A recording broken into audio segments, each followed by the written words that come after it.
Hai pendengar podcast Kata Revi, untuk episode ke-20 kali ini dan seterusnya hingga akhir, saya akan menjelaskan tentang seluk-beluk dunia freelance writer lagi atau apapun yang terkait dengan kepenulisan. Jadi yang kemarin-kemarin kamu ingin belajar memfiksi atau memahami tentang novel, kamu bisa mendengarkan beberapa episode saya sebelumnya. Oke, tersisa 10 episode lagi hingga akhirnya saya bisa menyelesaikan tantangan 30 hari bikin podcast selama Ramadan. Dan ketika kamu nanti melihat channel podcast saya Kata Revi di Spotify atau Noise, ada 3 episode baru, mulai dari episode yang sekarang sampai episode terbaru di yang nomor 22.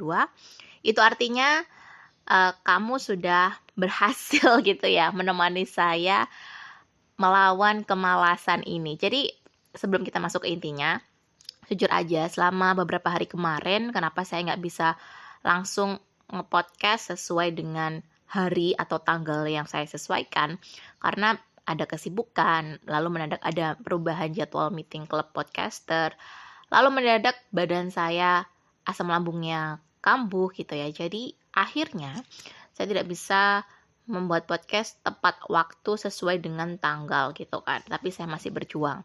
Dan setelah semuanya beres serta membaik, hari ini selain episode yang saat ini kamu dengarkan, akan ada 2 episode lainnya yang diupload di tanggal 22 ya, hari ini ya. Oke, sekarang apa sih yang akan saya bahas? Topik yang akan kamu dengerin adalah tentang keresahan yang saya baca di akun Threads. Jadi saya membaca dari sebuah akun bahwa si kakak ini tuh punya kemampuan yang bagus untuk menyampaikan isi pikirannya lewat diskusi. Tetapi sangat kesulitan ketika ingin mendeskripsikannya atau menuangkannya lewat tulisan. Ini bukan 1-2 orang yang ngalamin, banyak banget orang-orang yang suka membaca, jadi inputnya tuh nggak kurang. Mereka adalah seorang kutub buku. Lalu mereka juga bisa menyampaikannya lewat verbal gitu ya. Tetapi ketika diminta untuk menuangkannya lewat tulisan, jadi susah. Kenapa ya? Kok bisa begini? Nah, teman-teman, kamu jangan menyalahkan diri sendiri kalau kamu termasuk seperti orang-orang seperti ini yang punya kecerdasan lebih bagus saat berbicara, tapi kurang dalam menuliskannya. Karena kecerdasan orang itu kan juga berbeda-beda ya. Bentuk kecerdasan itu kan ada yang kecerdasan spasial, kecerdasan mengenal diri sendiri gitu. Lalu kecerdasan visual, kecerdasan macam-macam deh. Dan tipe kakak yang membuat keluhan di threads ini sebenarnya adalah kecerdasan verbal gitu ya. Dia sangat cerdas gitu dalam memilih kata-katanya dan menyampaikannya lewat ucapan atau ungkapan secara lisan. Akan tetapi kecerdasan linguistiknya untuk yang menulis itu kurang. Bukan berarti nggak bisa ya, karena saya percaya bahwa kecerdasan bentuk apapun itu bisa dipelajari. Karena saya juga percaya dengan adanya growth mindset atau pola pikir bertumbuh. Kalau kamu langsung ngejudge gitu ya, oh ya udah emang kamu jagonya ngomong doang nggak bakal bisa nulis, hati-hati, berarti kamu adalah tipe orang yang mindsetnya itu tertutup, fix mindset, terbatas, kaku. Jangan seperti itu. Sebagai seorang penulis, kamu perlu mengembangkan mindset yang bertumbuh. Sekarang bagaimana solusinya supaya teman-teman yang lebih cerdas secara verbal ini bisa mengungkapkannya lewat tulisan. Saya membahasnya dalam beberapa poin di akun Wordholic Class, tapi di poin kali ini saya deskripsikan lebih detail ya, nggak belibet. Nah yang pertama, sebenarnya untuk latihan menulis nggak perlu nyari topik yang susah-susah dulu. Karena memang ketika seseorang itu suka membaca, apalagi kalau kutub buku, dan genre bukunya itu luas, pasti akan ada harapan, wah aku terpikat sama tulisan ini. Aku pengen banget bisa nulis sebagus pengarang ini. Itu adalah sesuatu hal yang lumrah. Karena kan orang yang suka membaca pasti terbius dengan kata-kata. Beda dengan orang yang suka baca komik. Pasti juga menilai dari gambarnya kan. Itu berbeda. Nah, Kalau kamu ingin menjadi penulis, sadarlah bahwa skill menulis itu juga sama seperti skill berhitung. Kalau kamu sama sekali belum terbiasa dan belum piawai ya dalam menulis, ya sama dengan kalau kamu dulu belajar berhitung kan nggak langsung bisa aljabar atau kamu tiba-tiba langsung perkalian, kan nggak seperti itu. Kamu belajar dari menghitung urut 1 sampai 10, lalu bertahap 20 sampai 50 hingga akhirnya kamu bisa menghitung sampai 1000 dan nilai atasnya. Kemudian kamu belajar membuat nilai tempat. Ketika kamu belajar perkalian juga kamu menghafalnya dari yang satu digit dulu sebelum belajar menghitung dengan ratusan. Itu kan semua butuh proses. Bahkan ada tahapannya, kelas 1 belajar ini, kelas 2 belajar ini. Menulis itu juga sama. Kita nggak ngomongin menulis ini ya, saya asumsikan kamu nggak buta huruf ya. Jadi kalau kamu udah bisa baca, suka baca, dan genre bacaanmu itu macam-macam, ya berarti sebenarnya ya kamu bisa nulis sebenarnya. Cuma nggak pernah diasah. Ketika kita belajar mengarang waktu masih SD atau SMP, kita cuma menganggap itu sebagai kemampuan yang tidak terlalu penting daripada berhitung. Mungkin ada yang seperti itu. Nah, solusinya kalau kamu memang ingin mulai menyeriusi aktivitas menulis, tentunya belajar dari yang paling mudah. Yang paling mudah itu apa? Nah, dari pengalaman. Jadi kamu menuliskan pengalamanmu ketika mendatangi event tertentu, melihat pemandangan atau pengalaman jalan-jalan, datang ke restoran, kemudian kamu pengalamanmu ketika membaca buku gitu ya, membuat ulasan yang berdasarkan pengamatanmu aja. Kamu sukanya apa, yang nggak kamu suka dari buku itu apa. Itu aja dulu. Jadi dari pengalamanmu sendiri.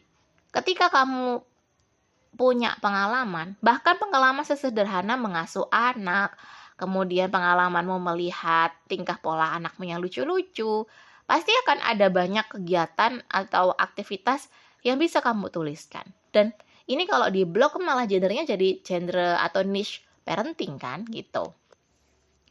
Kemudian supaya kamu punya runutan atau urutan tulisan yang bagus, gunakan metode 5W1H. Jadi ya udah orang-orang udah tahu ya itu apa. What, where, when, who, why, dan how.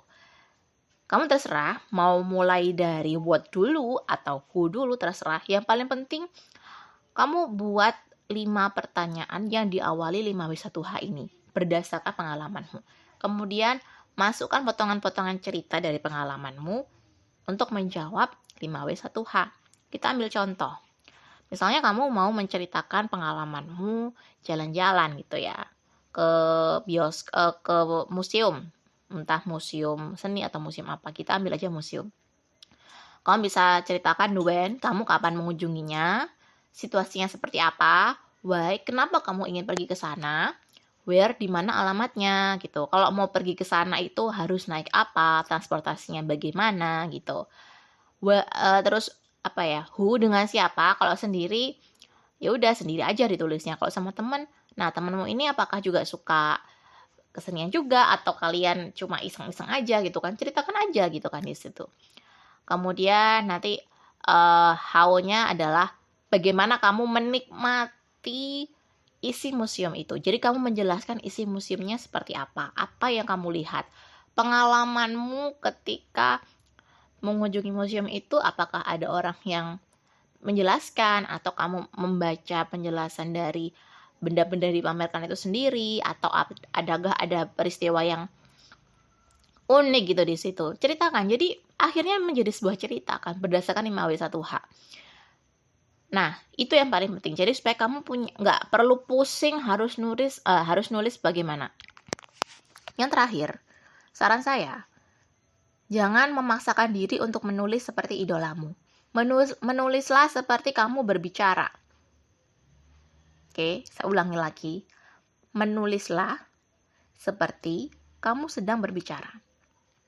Karena masalah pembaca yang ulung gitu ya, yang udah suka banget gitu, atau kutu buku, itu mereka bisa menilai, oh ini penulis yang gaya bahasanya seperti ini gitu. Mereka bisa menilai. Apalagi kalau udah fanatik sama penulis tertentu.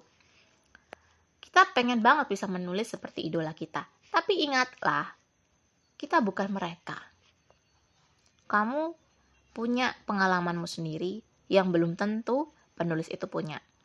Kalau tujuannya adalah latihan menulis dan supaya mudah mengeluarkan apa yang ada di dalam pikiran, maka mulailah menulis dengan sederhana. Menulislah seperti kamu berbicara.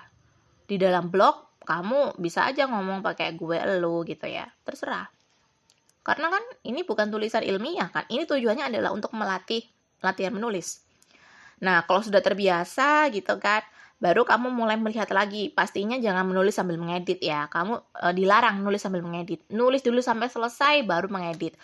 Editlah atau revisi lagi kesalahan ketik atau typo. Kemudian kamu baca dengan nyaring sehingga kerasa, oh ini mungkin kurang enak dibaca. Jadi kamu perlu tambahin seperti apa. Jadi dibaca dengan nyaring supaya kamu kerasa apakah ini butuh tanda titik, tanda koma, dan lain-lain. Baru nanti belajar tata bahasa dan terutama belajarlah tanda baca. Jadi kamu memahami tanda petik itu gunanya seperti apa, dalam satu paragraf itu titiknya butuh berapa, kayak gitu. Jadi itu yang malah paling terakhir ya, belajar tata bahasa dan tanda baca itu. Untuk awal-awal, untuk melancarkan ide, ya udah nulis aja gitu kan. Kalau semuanya sudah berjalan dan kamu sudah merasa oke, publikasikan. Karena tidak ada perkembangan yang bisa di tracking atau dianalisis selama tulisan itu masih ngedown di dalam HP atau di dalam laptopmu. Publikasikan di medsos boleh, kayak di Facebook kan bisa tuh nulis panjang. Atau kalau kamu udah nggak pakai Facebook, kamu bisa tulis di LinkedIn, tapi pakai newsletter. Atau paling enak di Medium, Kompasiana, blog gratisan lainnya semacam wordpress.com atau blogspot.com. Nggak perlu beli domain, cukup nulis di blog gratisan dulu aja. Terbukalah dengan kritik dan belajarlah untuk bisa melihat review dengan pandangan terbuka. Karena kalau kamunya sendiri nggak suka dikritik, gimana mau berkembang menjadi penulis seperti yang kamu idolakan. Oke, semoga podcast episode kali ini bisa membantumu untuk mulai berlatih menulis dengan bahagia. Terima kasih karena sudah mendengarkan dan jangan lupa untuk follow Instagram Kata Revi @KATA_REFFI serta cek kolom deskripsi di podcast ini supaya kamu bisa ikut bergabung di Telegram channel Workaholic. Di sana saya membagikan banyak sekali konten-konten yang juga menarik. Sampai jumpa di podcast Kata Revi berikutnya.